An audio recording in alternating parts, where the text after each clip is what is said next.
Okay, we begin with homage to the Buddha. Namo tassa bhagavato arahato samma sambuddhassa. Namo tassa bhagavato arahato samma sambuddhassa. Namo tassa bhagavato arahato samma sambuddhassa. Good morning, everybody.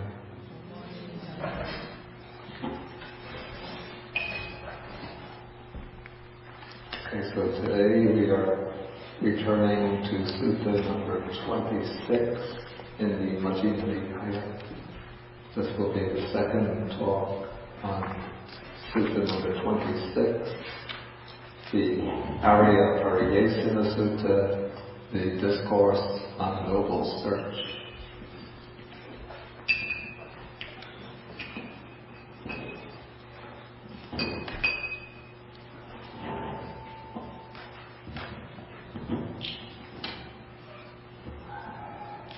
Okay, so this discourse is concerned with the Buddha's quest for enlightenment, and we saw in the previous class how he left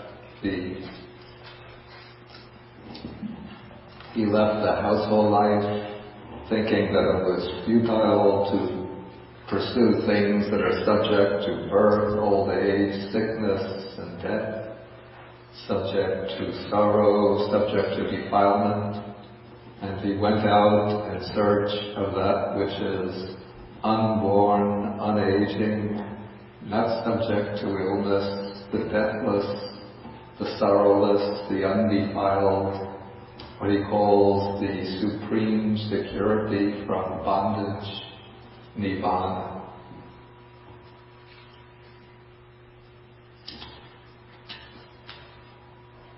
Okay, then he goes to two teachers. First he goes to a teacher named Alara Kalama. Under him he learns the meditation practices that lead to the third, what is called the state of nothingness. The plane of nothingness. He realizes that this is not the state of liberation that he was seeking, so he leaves his first teacher. He continues seeking. He goes to another teacher named Uddaka Ramaputta. He trains under Uddaka Ramaputta, and he achieves the highest meditation in this system, which is called the base of neither perception nor non-perception. Then he realizes that this state doesn't lead to enlightenment or to nibbana, and so he leaves his second teacher and he goes off on his own. And then we come to paragraph number 17,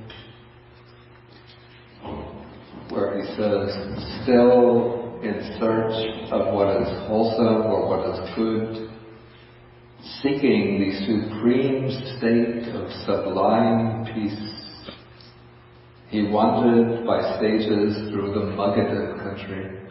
The Magadhan country corresponds very closely to the modern Indian state called Bihar. Has anybody been to Bihar in India?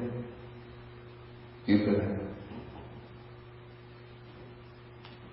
So this would be the state. Actually, the city of Rajagaha, mentioned in the suttas, is still in Bihar. It's called Rajgir. And the city of Gaya is still there. And of course, for Buddhists, the center of interest in the state of Bihar is Bodh Gaya, the place of the Buddha's enlightenment, which is there.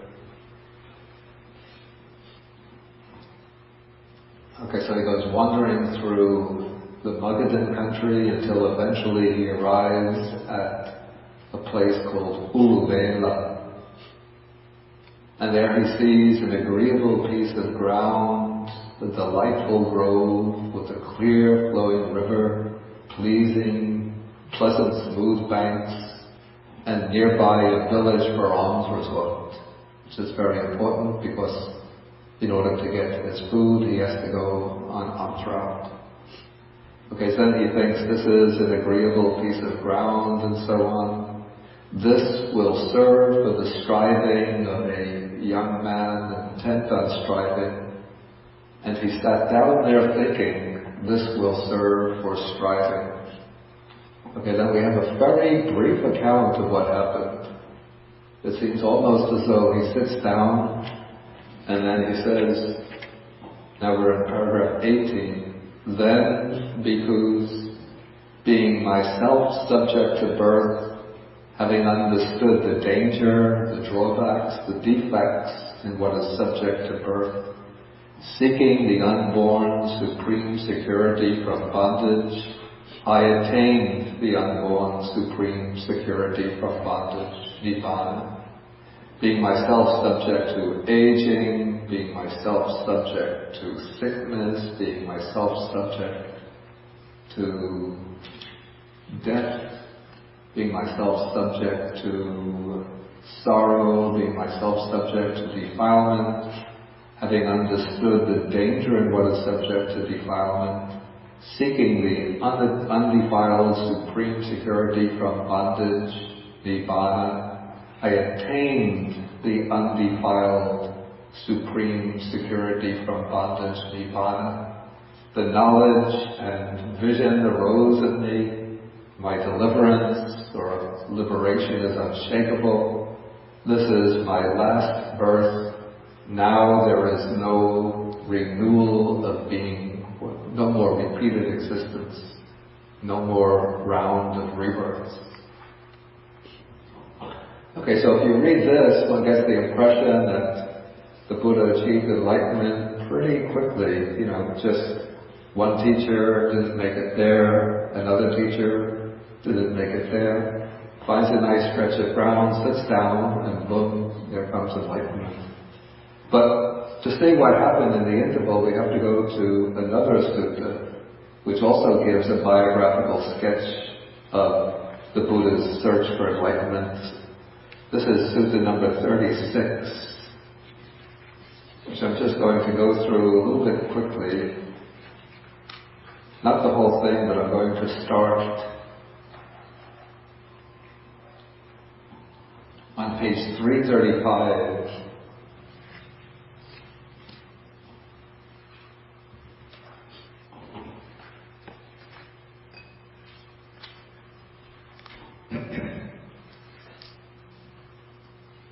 And then we have paragraphs 13 to 16, you see the middle of the page. They're abridged because they repeat everything that's said in Sutta number 26,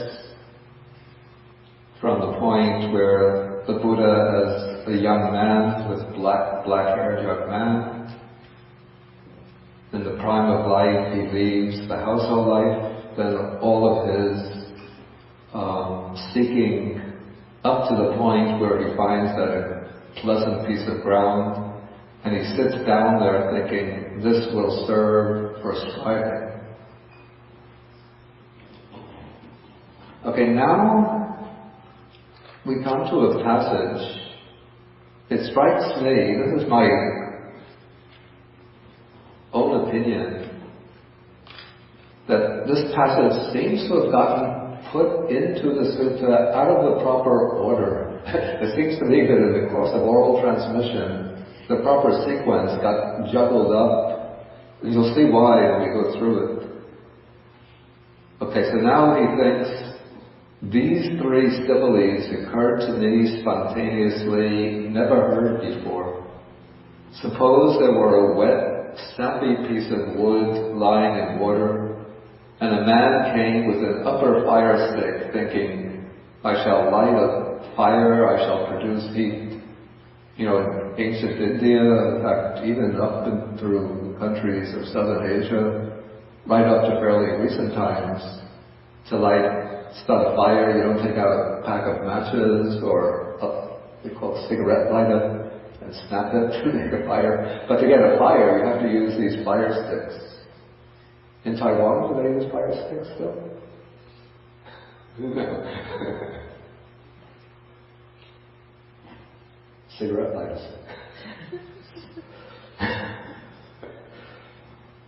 That's the same principle. You have one kind of stick generates a spark. Okay, so he has a wet piece of wood lying in water, and he comes with the upper fire stick and he thinks to make a fire. So could he produce heat and start a fire using the fire stick together with a wet, sappy piece of wood lying in water? Okay, the answer is no. He'll only be wary and disappointed. Okay, so now the Buddha says, those recluses and Brahmins who do not live bodily withdrawn from sensual pleasures, in other words, they're fully indulging in sensual pleasures bodily, and they still have sensual desire, sensual thirst, and so on, in the mind. So it's not yet abandoned and suppressed. So if those good recluses and Brahmins feel painful, racking, piercing feelings due to exertion, that means that they practice the extreme ascetic practices, like fasting for long periods, subjecting the body to the heat of the sun, sleeping on beds of thorns, and so on. They are incapable of knowledge and vision and supreme enlightenment. And if those good recluses and Brahmins do not feel these painful feelings due to the ascetic practices, they're still incapable of enlightenment. Okay, so the simile is that being involved physically in the enjoyment of sense pleasures, that is like the piece of wood being immersed in the water, and having the sensual craving in the mind, that is like the wood being wet on the inside. So you have the piece of wood in water, wet on the inside, you rub it, and you can't make a fire. Even though you rub very hard, that's like the ascetic practices, but the wood is wet on the outside, wet on the inside, so it won't make a fire.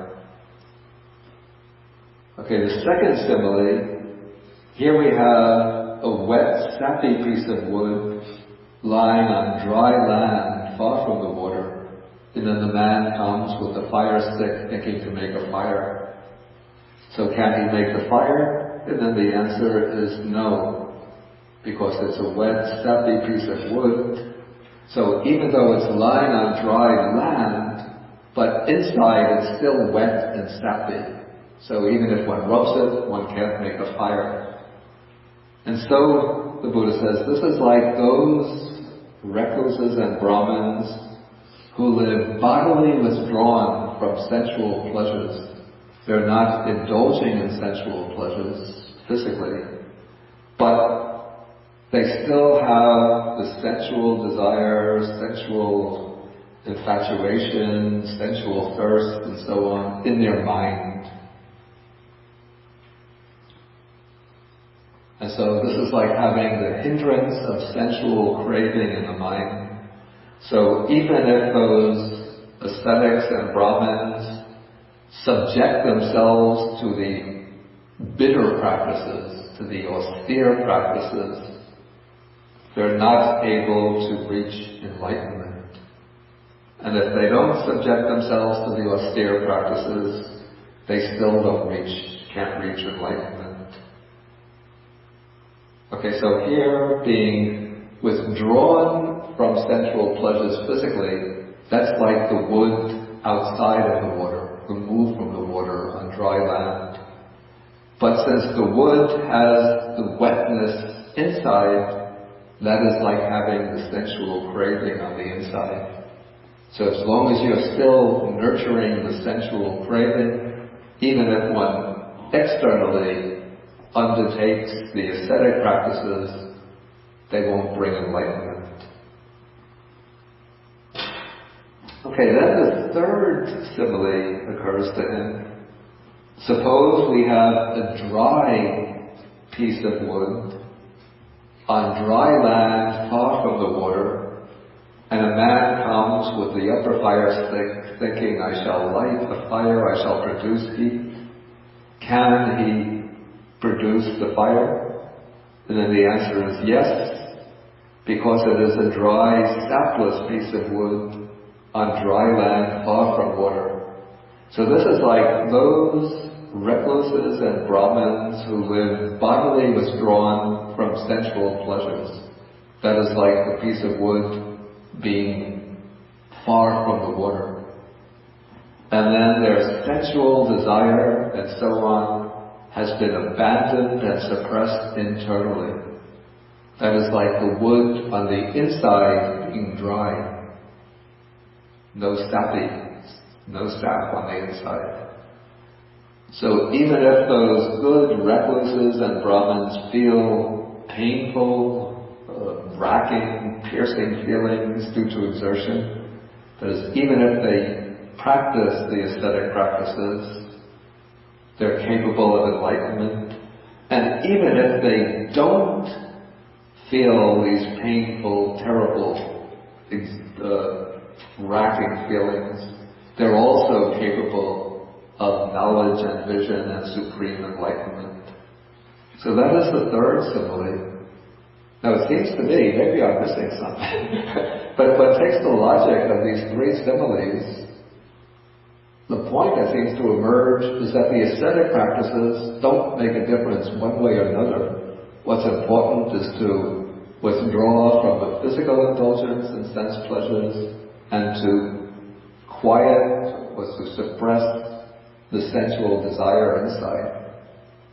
So that seems to point to an internal discipline rather than the bodily discipline of extreme asceticism. Does that seem to you get the same point? So that would seem to me, this seems like the discovery that the Buddha should have made after practicing the ascetic practices. Then he realizes the ascetic practices are useless. What's necessary is to develop this inner discipline he's already undertaken the physical withdrawals from sensual pleasures. So what's necessary is to develop the inner mental discipline to abandon sensual desire inwardly. And then that would bring the knowledge and vision and supreme enlightenment. So that seems to be the conclusion. But then, starting with paragraph 20, he begins to undertake this long course of extreme ascetic practices, inflicting a lot of pain and torment on the body. Okay, I'm not going to go through all the ascetic practices. You can read these on your own. But he goes through such extreme practices that we come to the very bottom of page 329. After these long fasts,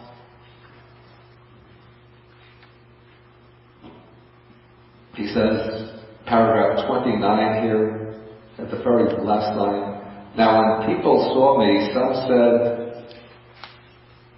the recluse Gautama is black. That's the color of his skin changed because of his fasting. Other people said he is not black, he's brown. Other people thought he's neither black nor brown, but golden skinned. So much had the clear, bright color of my skin deteriorated through eating so little. Okay, then he thinks whatever recluses or Brahmins in the past have experienced painful, racking, piercing feelings due to exertion, this is the utmost, the ultimate. There's none beyond this. And so, in the future, so in the present, whatever present ascetics and Brahmins have experienced painful feelings due to their ascetic practices, this is the utmost, there is none beyond this. But by this racking practice of austerities, I have not attained any superhuman states, any distinction or excellence in knowledge and vision worthy of the Aryans, the noble ones. So it seems to me that is the point where he should draw the conclusion, bring in the three similes and draw the conclusion. Okay, then a question comes to his mind, maybe there's some other path to enlightenment. And then he recollects an incident that took place in his boyhood.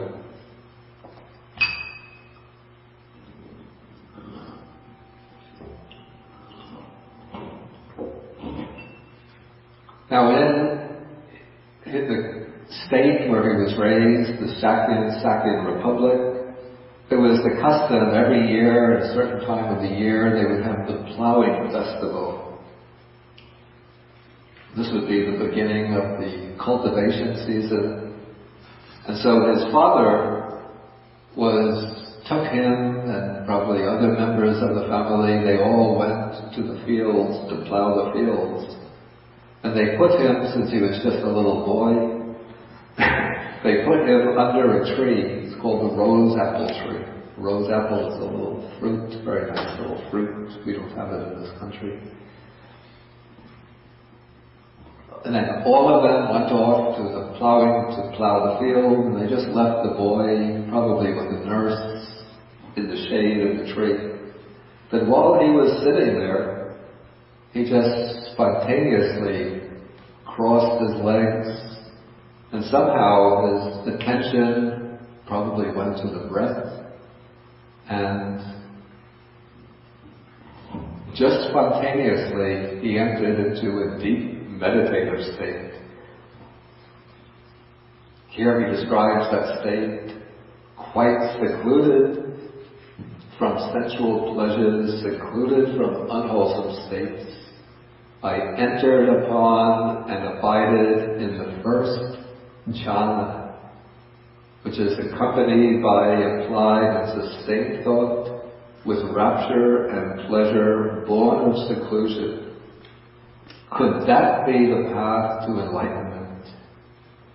Okay, then following on that memory, there came the realization, the understanding that this is indeed the path to enlightenment. Then he thinks, why should I be afraid of that pleasure, since it has nothing to do with sensual pleasures, nothing to do with unwholesome states of mind? Okay, so then he decides to pursue that type of pleasure, but he considers that it's not easy to practice in that way when my body has been so weakened through my fasting. So then he makes a decision to resume eating solid food, and so he probably goes on alms round, collects some food, and begins to eat again. And then there were 5 ascetics, 5 monks who were staying with him and attending on him. And when they saw him starting to take food again, they thought that they became disgusted with him, and they thought, now our leader, Gautama, is starting to live luxuriously. He's given up his striving and reverted to luxury. You see, they were very intent on the ascetic practices. They were convinced that this is the true way to enlightenment, and the Buddha hadn't yet reported his understanding to them. It's a little bit strange. You should have told them that they might have stayed with him. But instead he goes and starts to take food, and then they get disgusted with him and they leave him. Okay, then when he eats after he's been resuming the food, as his body fills out and he regains his strength, then he starts to practice meditation. He gains the 4 jhanas, so meditative absorptions. Then, paragraph 38, then he recollects his previous lives, even hundreds and thousands of lives in the past. Then comes the divine eye, paragraph 40, by which he can see beings passing away and taking rebirth in accordance with their karma, and he understands the working of the law of karma. Then paragraph 42, he directs his mind to the knowledge of the destruction of the asanas, the toxic streams of sensual desire, craving for existence and ignorance. Then he arrives at the knowledge of the Four Noble Truths, and when he knows and sees us, then his mind is liberated from the asava of sensual desire, liberated from the asava of craving for existence, liberated from the asava of ignorance. When it's liberated, there comes the knowledge of liberation, and then he knows birth is destroyed, the spiritual life has been lived, what had to be done has been done. There is no more coming back to any state of being, no further rebirth in this samsara. And so the way we have the account given here, at the point where the Buddha sits down on that delightful stretch of ground at Uruvela, it's not that he just immediately goes into deep meditation and realizes Nibbana, but he undergoes this long process of practicing these austerities, these ascetic practices, till he realizes that they are futile. Then he discovers another way to enlightenment, which is a peaceful and pleasant way. It's what the Buddha calls the middle way, which involves maintaining the health and strength of the body, and instead focusing on developing the mind.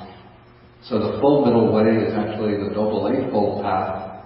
But here, since the Buddha had fulfilled, we could say, all the basic requirements, what he focuses on is the right concentration aspect of the Noble Eightfold Path, which is the achievement of the 4 jhanas, and then based on the 4 jhanas, practicing insight, and then developing this higher state of knowledge. There are a few things in this traditional story that seem a little peculiar. But first I'll ask whether anybody has any questions at this point.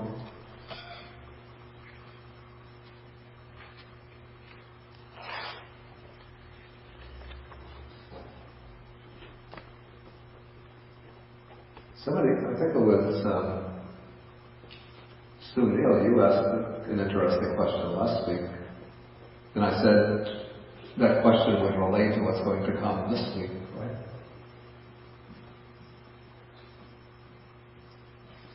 I remember. I was asking about the 6 years which Buddha spent doing this process. And I was thinking the time which he spent on the Noble Eightfold Path or right concentration was very short. Might have been a few months during the last six years. The way it's presented, it's almost as though it took a few days or not more than a week, just going on alms round till he gets his bodily strength back. One of the things that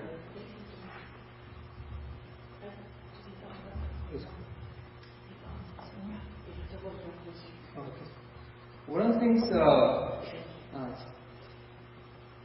which I don't really understand is probably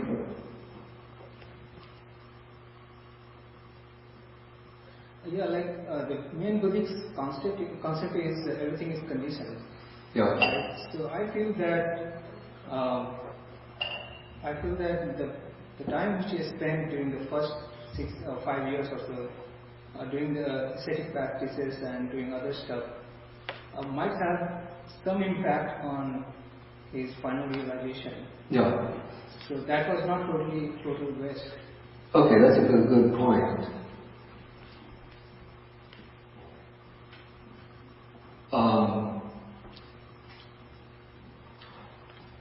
What I would say is that the undertaking of these ascetic practices and carrying them through so thoroughly, even to the point of where he says that no ascetic, no Brahmin or ascetic has ever endured so many painful ascetic practices as I have. I think this shows the strength of his determination, his energy, the commitment to his purpose. And that by undertaking those practices, it would have sort of strengthened and reinforced his determination, reinforced his sense of purpose, so that once he discovered what he considered the right way, the proper way, then he would have been able to progress very quickly. So his main problem was not that like most of us, at least I speak for myself, not that he lacked determination, motivation, energy, patience, vigor, commitment, conviction, all of that he had, because he was able to achieve the highest meditations that his teachers had achieved. He was able to practice these ascetic practices so thoroughly. So he had all of those qualities: determination, conviction, purpose, commitment. All that he was lacking was the insight into what is the right path, what is the correct method. So once he found the correct method, then all of the other factors were already behind him, propelling him quickly through till he could reach the goal. So in a way, the right path was conditioned by the wrong path which he took. You could say that, yeah. It's not so much the wrong path that conditions the right path, but it's the wrong path helped to strengthen the good qualities of the mind within him. So once he found the right path, then he could progress very rapidly. I was sitting here thinking that without direct experience, he wasn't going to know that this wasn't going to work. That his whole exploration was trying everything until he found the right. But I struggle with the statement, no one else has done this ever as good as I. Yeah. And I hear it in other sutta. And from my experience, it sounds so much like arrogance as opposed to another way of stating it. Can you help with that so I can put that down? Let's just see exactly what it says.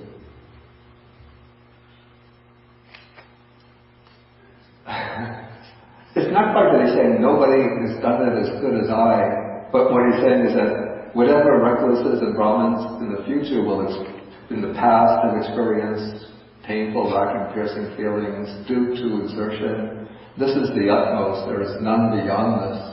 I think what he means is that he's followed all of the traditional routes of ascetic practices, each one to its ultimate limit. So it's not so much a personal boasting, saying, I am the best, but like this is the limit of the ascetic practices, because he was pretty much, in fact, at one point,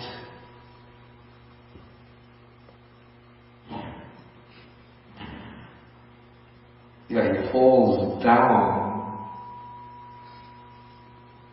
and then the deities are observing him, and they say that some think now he's dead, some think now he's not yet dead, but he's dying, but some thought he's not dead or dying, but now he's an arahant, in other words, he's enlightened, That is the way that the arhats dwell. The real way is to exhaust oneself through asceticism to the point that it just collapses when it's an arhat. So he pretty much carried those ascetic practices just to the edge of death, so that if one carries them a little bit further, then it's the end, it's death.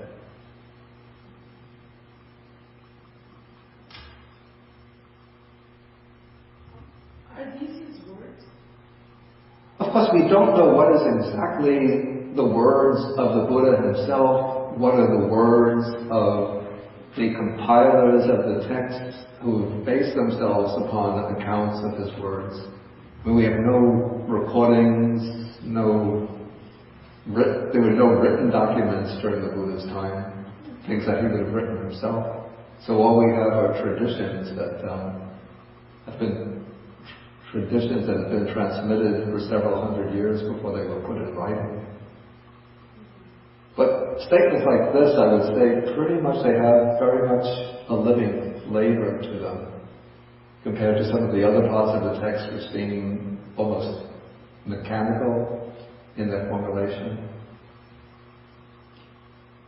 The other question is that since he discovered the method, does that make it easier for us? Since he discovered the method, does that make it easier for us, or does that mean that we too have to strive in different ways? No, it makes it much, much easier, because the point to discover the method is to sort of short-circuit all of the experimentation that he had to do himself. It doesn't mean that it makes it easy. It makes it easier for us. Yeah, please. To the person who was what's your name? Susie. Susie? Hi, Drea. If you read about the accounts of the life of St. Francis of Assisi, he also practiced severe austerities, almost to the point of death, almost to the ruination of his health, and this is a Christian perspective. Yeah. And he realized hurting his sister, the body, was not, that's how he put it, this is not the way. And you could have said that he took it to the utmost degree, because he really did almost croak. And he just realized that's not the way to God, to Jesus and his path. That was not my question. It's his statement. St. Francis, I am of the Christian tradition. So you know about It's the way the statement is presented. Well, there's a lot of that. St. Francis doesn't say, I took it to the utmost, and constantly Yeah. I hear it repeated. And I'm starting to think it was his people who added that dimension because they were so proud of him. It could be, yeah. That's how it feels more and more. It could be, And also, in the Christian tradition, it's almost the opposite. We're supposed to suffer like Jesus, and suffering is held high to demonstrate that you're living like Jesus, rather than Buddha saying, suffering's already here, you don't have to add it to your life. I'm teaching a way to alleviate it. And I'm running into my own upbringing conflict with... But the point with the Buddhist practice is that in India during the Buddhist time, the widespread conviction was that the way to liberate... beat oneself. It's not beating oneself. It's not tormenting oneself in the sense of punishing oneself. So to call it self-punishment is wrong. The idea is that not to punish the body, but the physical body is considered in some way an obstacle to the emergence of the flowering of the spirit. Or even it is wicked because it holds these two. It's not considered wicked. That's the Christian view. Maybe in the Christian,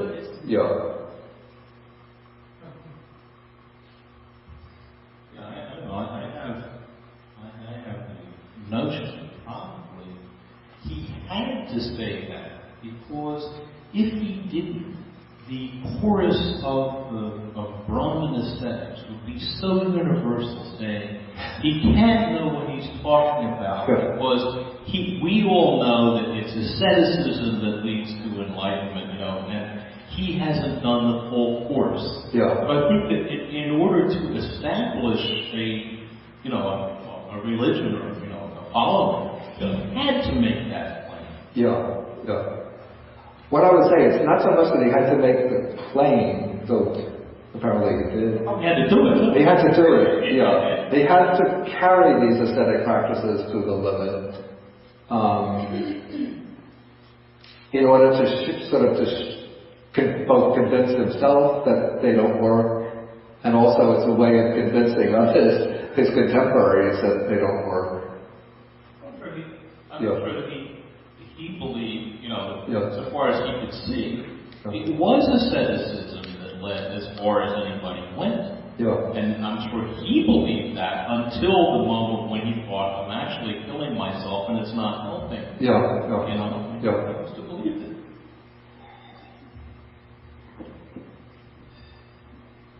Can I just ask the order of events?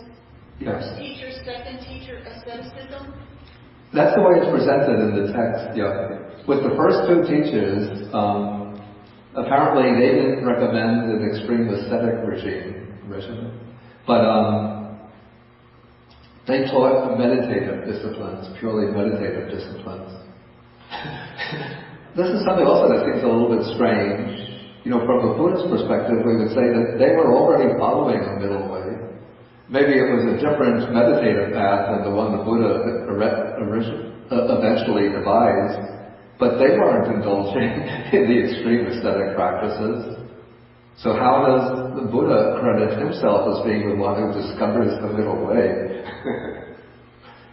This seems a little peculiar.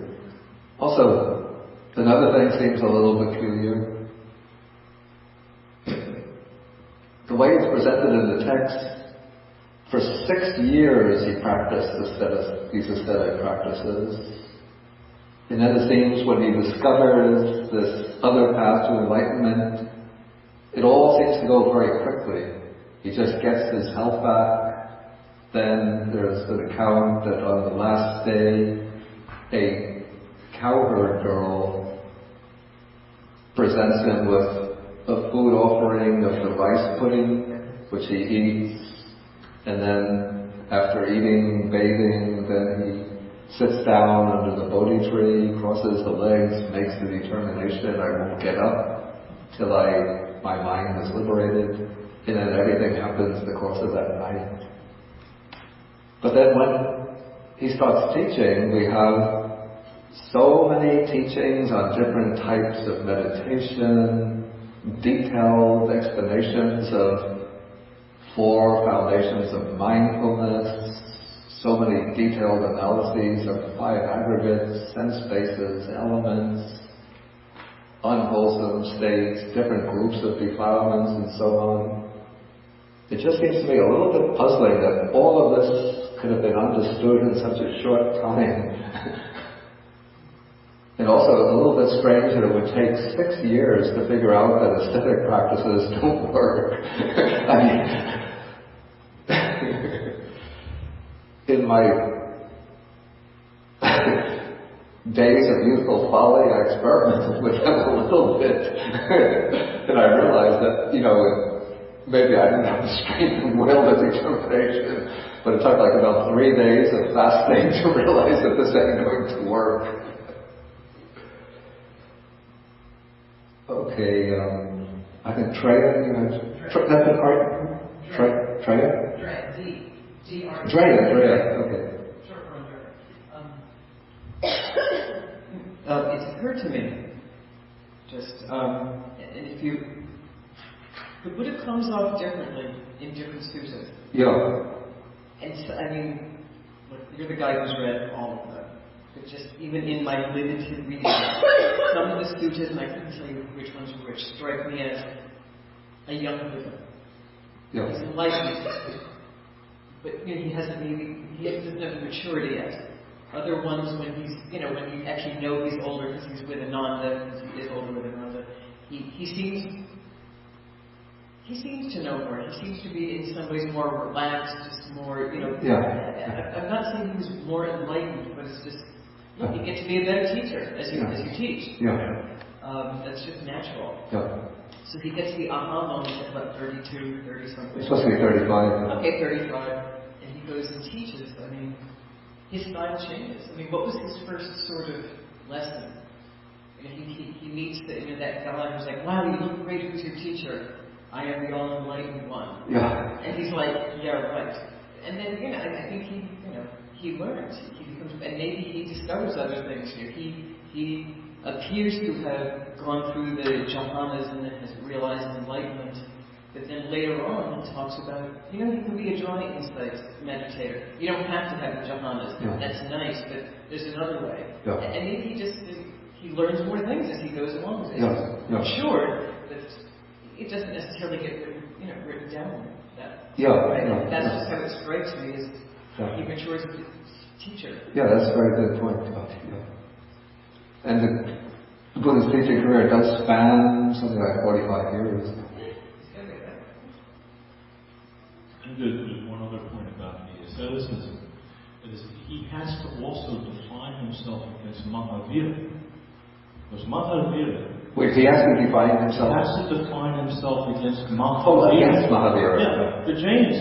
Mahavira has an almost identical biography. And goes through all, similar sequence and comes to a lot of the same conclusions, except the Jains actually do starve themselves to death. With the Jains, you got like 29 steps in a hierarchy of purity. And the final one is you starve yourself to death. That is the Jain. He has to repudiate that in order to have a separate doctrine. That's exactly so. And I don't think I was here. Maybe it was in a recent class in Bodhi Monastery. I pointed out when the Buddha is criticizing the Brahmins, it's done with a kind of, sometimes he lampoons them a bit, but there's a certain degree of respect and admiration for the Brahmins. Sometimes he's like comparing the Brahmins of today to the Brahmins of old. But even when he's critical of them, there's still a kind of feeling of friendly respect. But when the Buddhist texts run up against the Jains and then another contemporary teacher called Makali Gosala, who was in some way maybe an offshoot of Jainism, they really bear down, hit hard on the Jains and hard on Makali Gosala. So you can see that there's some sense of a sense of rivalry there. Yes? The impression that I got was that the Buddha wasn't saying that asceticism was wrong, but just that he saw it as a means to an end. Maybe I'm interpreting it wrong. That it seems like the ascetics see it as an end in itself, doing it right, so like you were saying about the Jains and everything. But the impression I was getting was that through the three similes, that asceticism can help you get to the point where you can have that inner discipline, which is really what you need to get to. So it seems like he did the ascetic path, got to a point where he realized the real thing he needed to do was the inner discipline. So he didn't need the ascetic path anymore. So am I interpreting that wrong, that he was seeing the asceticism? I would say definitely that the Buddha rejects this path of extreme asceticism as part of his own system of training. Because when he gives his first discourse to the 5 ascetics, he says, there are two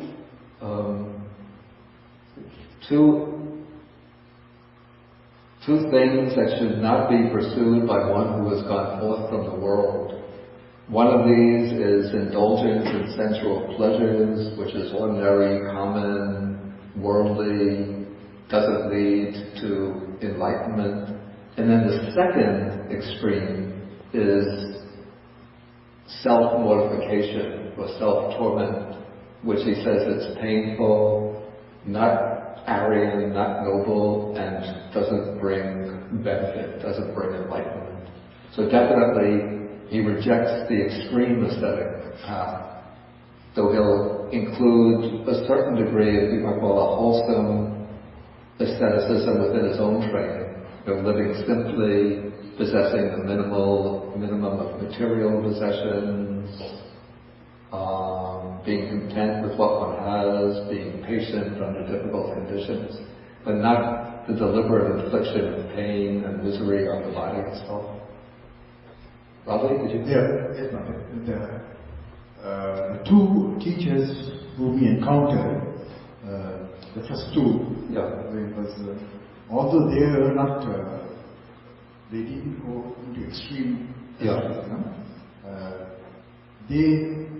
had not attained enlightenment. Oh, I mean that is known. They hadn't reached the enlightenment. Although they have even claimed that they attained enlightenment. Excuse me? Although they may have even claimed that they were enlightened. The two of them had not really attained enlightenment. Although they may not. No, they hadn't achieved the enlightenment that the Buddha was looking for. They had reached certain high levels of meditation which they might have taken to be enlightenment. But the Buddha, from his perspective, those states were not the enlightenment. But coming to mentioning the two teachers, and this is another thing that strikes me as a little peculiar. And I've never been able to figure this out. It was a question that came to my mind, I think even before I went to Sri Lanka to become a monk, maybe back when I started to read about the life of the Buddha, maybe early 1970s. Okay, he learns from these two teachers the state, meditation of nothingness, meditation of neither perception or non-perception. In the Buddhist training, one is the 7th stage of meditation, the other is the 8th. Now one would suppose that to follow the normal sequence, to get there one would have to go through 1st jhana, 2nd, 3rd, 4th jhana, then to the 5th stage, then to the 6th stage, then one comes to the 7th stage, the stage of nothingness, and the 8th stage of neither perception or non-perception. Okay, now after the Bodhisattva has undergone all of these ascetic practices, he starts thinking, I'm not getting anywhere this way. Can there be another way to enlightenment? Now one would think what would come to his mind would be a fairly recent memory, 6 years ago, practicing meditation under the teachers, two teachers. He could have thought of the 1st jhana there, not only the 1st jhana, but the 2nd jhana, 3rd jhana, 4th jhana. And then he could have realized that's the way to enlightenment. The mistake is just to go beyond the 4th jhana into the formless meditations, where you're in a state of very remote abstraction. And so why don't he just recollect the experience under these two teachers and then take off from them, from those meditations, into the development of insight, and then see that as the way. Instead of going back to this childhood sort of chance experience of the 1st jhana. What is the answer? You have a good point. Yeah. Somebody has it. Let's see who has an answer. Okay, Sudha. One thing, we just wanted to add that according to some of the Hindu meditation traditions, like when you start meditation, you straight away, your first attainment is nothingness. So it doesn't go through a 1st jhana, 2nd jhana, 3rd jhana, 4th jhana, and you straight away go to nothingness. So the idea of that nothingness is not the same as the nothingness which you find on the Buddhist meditation stages. That's a possible answer, that the teachers that the Bodhisattva studied with couldn't teach a step-by-step way to go, excuse me.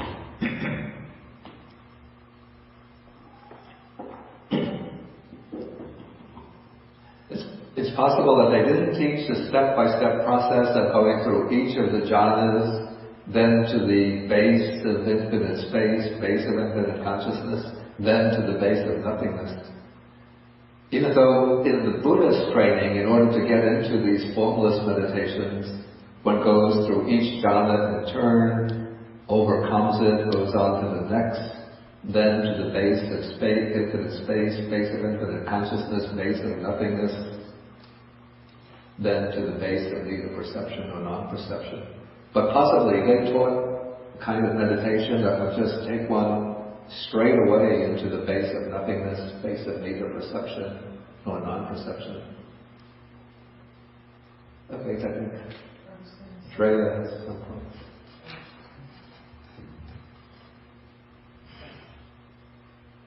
I was going to say, and also the text don't go into details of how each of the two teachers taught. They don't go into this great explanation. It just says, the ultimate is, the first, the Buddha would claim the first immaterial state and the second immaterial state. And, even though maybe your teacher teaches, okay, well, I'm going to teach you how to get to the base of, nothingness. There's still probably stages you have to go through. Maybe the Buddha's unique in that he was like, I can put a name to these states. Maybe he noticed these different discrete states and decided to okay, I'll make it easy, like a step-by-step instruction. That's one of the things about Buddhism, which I used to love Taoism. It's fabulous, but there's not a lot of instruction on what to do. The Buddha is really here. It's almost like a cookbook. Here are the instructions that make it very plain. And to just further maybe clarify my earlier point, when I said his teachings grew and matured. And this is just my thought, but I think that even though one becomes enlightened, it doesn't mean one doesn't continue to learn and to realize things. So I think his knowledge just accrued, and his teachings just got better. I think the way probably it's quite possible that, of course, when he achieves enlightenment, then he realizes everything that's essential to the enlightenment, but still there would be the matter of what we call pedagogical skills, teaching skills, which would be something that he could have learned over his career as a teacher, picking up more skills, more insight, different ways to present the path.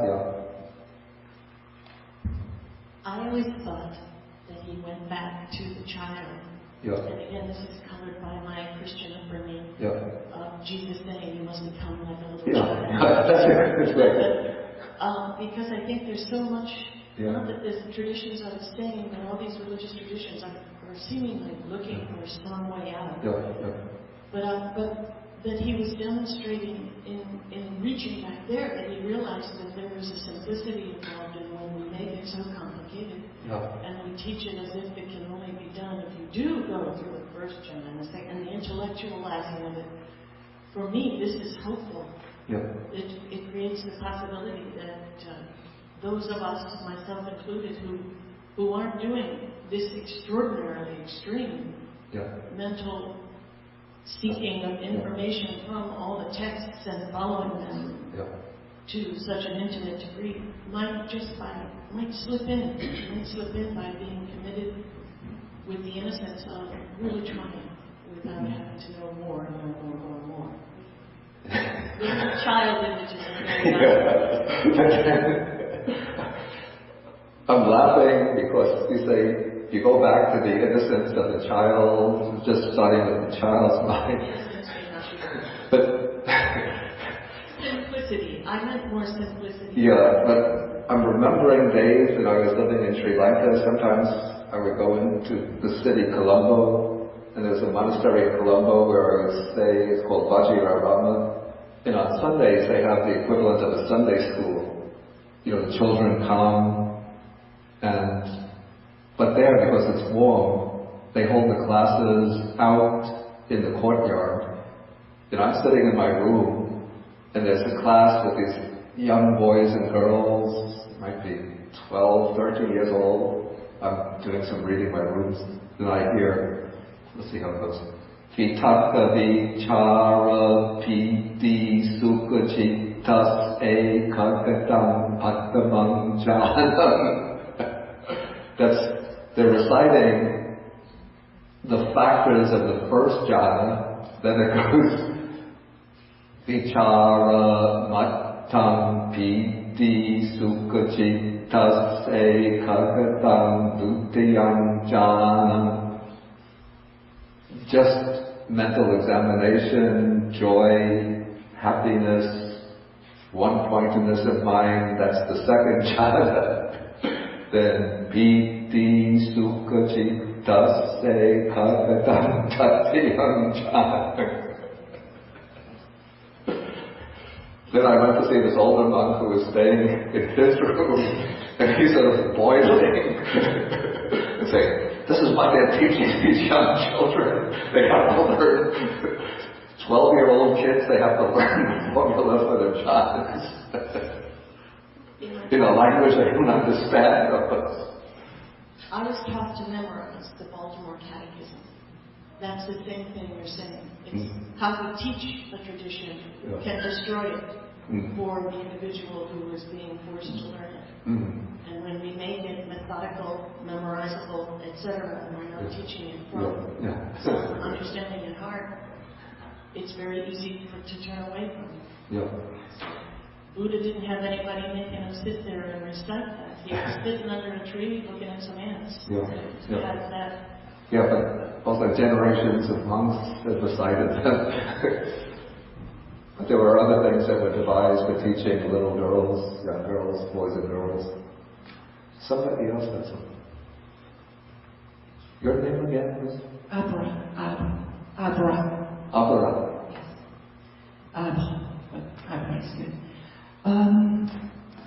Could it be that these couple of suttas that we've looked at, that the teaching is about not following a particular defined path of someone else, but to constantly, it seems, to come back to oneself and to look for the real path, I guess. Like the other two teachers that he eventually leaves behind, and constantly going back and looking for himself, and then with the child going back to his youth experience, again it's going back inside for what was real to him, and go from that. So it seems that all along is about abandoning the teaching, that is taking the teaching and then abandoning it and going back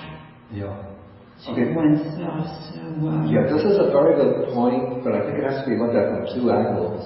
Okay, one angle is that probably the reason why the text would, even if the Buddha, suppose he had learned the jhanas under the two teachers, but if he recollected an experience under those two teachers, then he couldn't say that the path is entirely something that he's brought up himself, that he's hammered out or devised himself based on his own experience.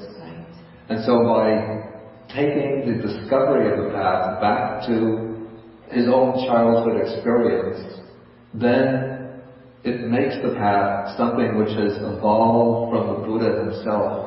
So this becomes a completely new path breaking out on the Indian spiritual scene. Okay, that is one comment that I wanted to make. The other comment is that, like, once the Buddha discovers the path, then the point is that we don't have to undertake the long course of experimenting to find at least the broad contours of the path. We could say the path and its broad contours is something taught, laid out by the Buddha. But we still do have to do some experimenting, because there are many different ways of practicing the path, many different, say, meditation techniques, combinations of techniques, many different defilements, and then different remedies for those defilements. So we still have to experiment on ourselves to find out what works for us. But the basic, say, the structure or scheme of the path and the whole range of aspects of the path, that is something that is originally taught by the Buddha. So we can find ourselves within that range as a starting point. Okay, I want to take some of the questions that come from the internet.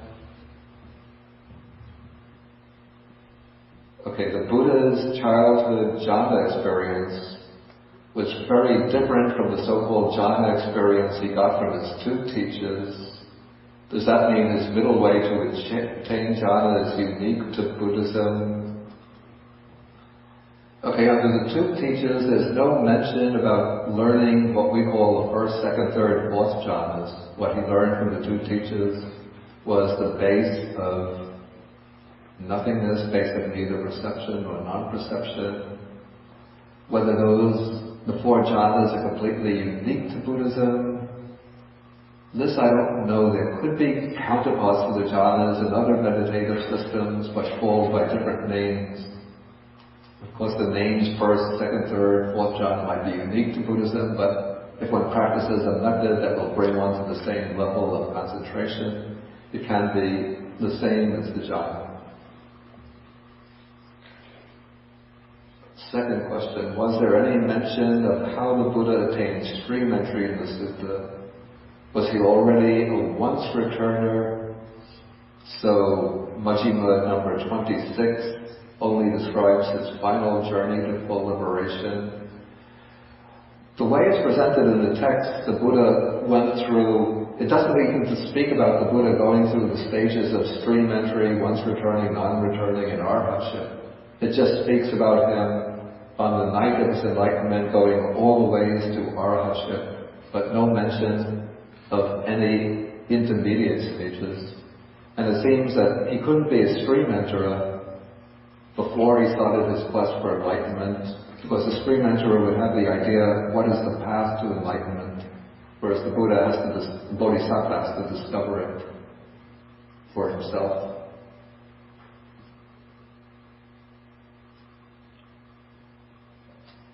Okay, there are some meditation teachers who warn students about becoming attached to the joy of jhana, especially teachers of the dry insight schools.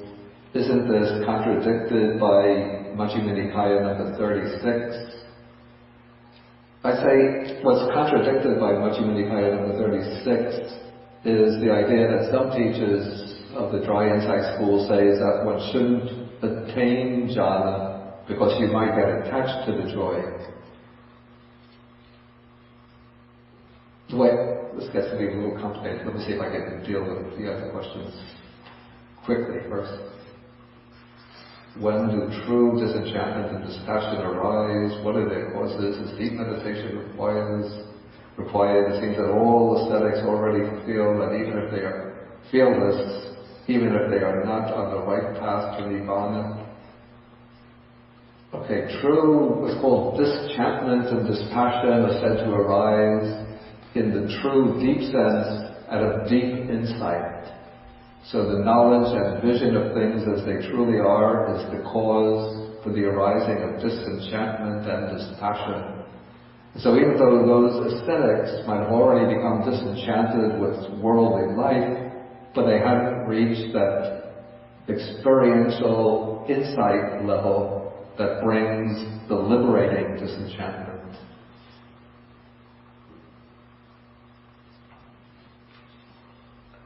Okay, there is a New Age trend to say that all religions are basically practicing the same thing. Is Buddhist samatha vipassana meditation really the same as the meditations of Hinduism, Jainism, Christian, Kabbalah, etc.? Again, this gets to be a rather big question. It's almost a question that needs a little bit like a lecture to handle. So I'll just pass over this one and come back to this one also. It's a little complicated. This is about attachment to the joy of jhana. Okay, what I would say is that there are different paths of practice within the Buddhist fold. So some paths emphasize going directly into insight, others emphasize the path of jhana. the way the Buddha presents his own discovery of the path, it includes the jhanas up to the fourth jhana. And the way I see it is because for the Buddha to achieve full enlightenment as a Buddha, he has to achieve at least the three knowledges: the recollection of past lives, the divine eye by which he sees how beings pass away and take rebirth according to their karma, and then he has to reach full arhatship through the elimination of the asanas.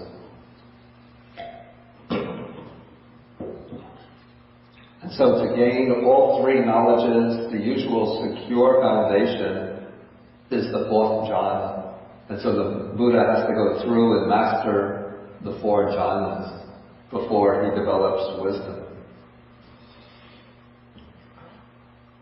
Okay, some dry insight, I've heard some dry insight teachers say that one shouldn't practice the jhanas. They're very dangerous because you can experience joy through them, joy and happiness, and then you become attached to that joy and happiness.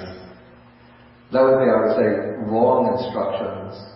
What I would say is that what's proper, a dry insight teacher could say that there is a path of dry insight which doesn't involve the jhanas. If one feels inclined to the path of jhana, one should follow that way. But don't become, even a teacher of jhana will say, don't become attached to the joy.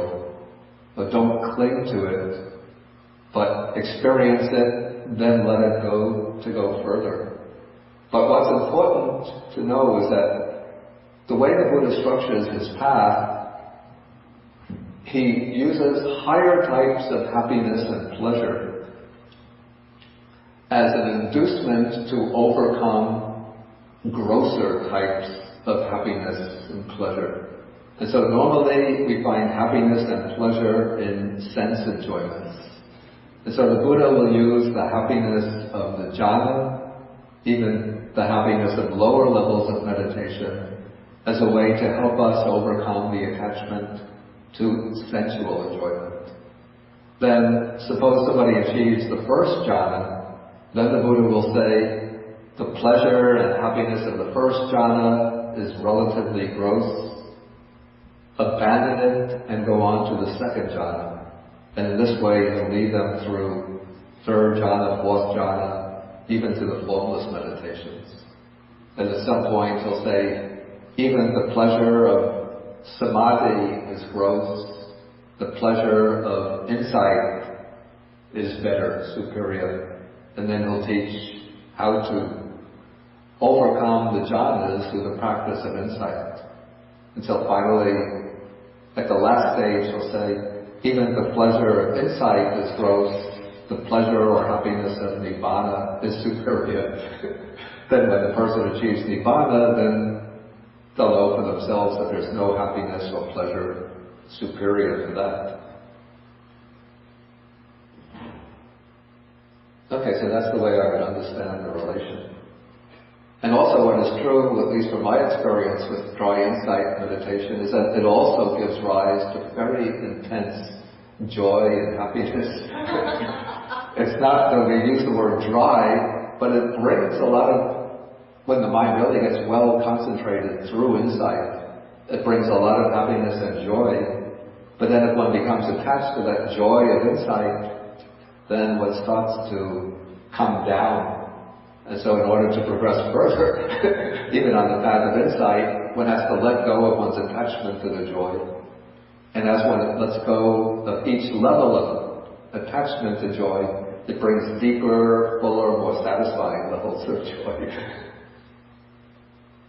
Okay, I think we'll take one question. How does no self fit in? Say the question. How does no self fit into this? How does no self fit into this?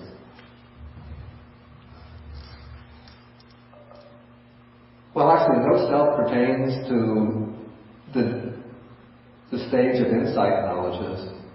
But in this sutta, in both suttas, there's no mention of not self, because it's not dealing with what the Buddha actually realized through insight. I don't understand those steps. I'm just trying to figure out if I'm also working with another teacher who's asked me to look at the experience from the point of view of five aggregates to see if there is self. And to look at life in terms of its illusory qualities. In terms of what? The illusory quality. Yeah. So then, who's experiencing the time? I think it's not. Obviously there is some node there that has to get enlightened, and your and mine and everybody's node is different. Yeah, but I think we have to keep. Yeah, please. I think we have to keep the questions pertaining to the material that I'm covering. A couple of weeks ago, I dealt in a lot of detail with the teaching of non-self. Actually, I think almost 2 whole classes I dealt with non-self. I think if they're put up on the internet, on this Ustream TV. Which sutta? Which one was that? It was in relation to Sutta number 22. Thank you. Not the first class on that. There could have been the second and the third classes. The second part of the second class, and then I think the third class was almost entirely on non-self. Okay, thank you. I appreciate it. If we come to, in fact, we'll come to non-self when I take Sutta number 28, then you get another chance